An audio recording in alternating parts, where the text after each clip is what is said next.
ayusin. Tinapan na natin. Mamaya antayin natin mag blink para makita nyo yung error nya.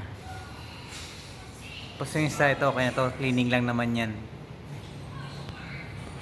Antayin natin mag error yun. Na-check naman natin na ang problema niya kanina is pipe sensor.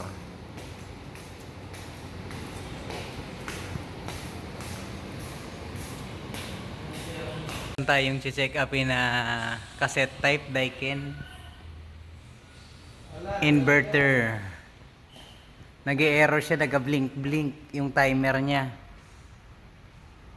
So, double check natin ng mga sensor. Andin natin si Katek na Marvin. Ay, Katek na Marvin ka. Ayan. Ano ba nasusukat natin dyan sa pipe sensor? 2.4 meg. 2.5 meg. Naku po. Ang taas na ng value yan. Ito sa air sensor. Ayan, katapos lang din pala namin siyang linisin. Diretso check up na rin. Ilan? Wait lang. Naku, naduling na. Hindi na makita. Ano ba yan? 9K. 9.66. Okay yan. So, maliwanag pa sa sikat ng buwan. Ay, ng araw pala. Sira ang pipe sensor. 2.2 meg na ang reading niya. Okay. So, ayun yung isa sa nagpapa-blink-blink sa kanya.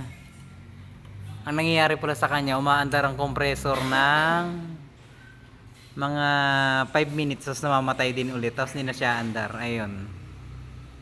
Umuulan ngayon, di namin matingnan din sa labas eh. Pero sureball na yan, sira ang indoor pipe sensor. Okay. Check na natin. Balik muna yan.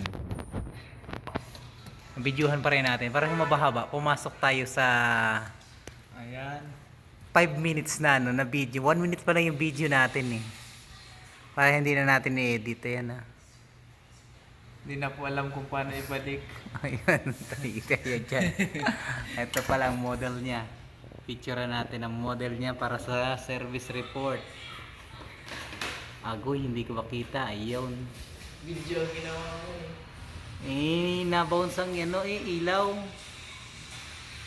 Okay. Sara mo na to, Dudong. Ikaw na mag-aral, mag-practice magsara.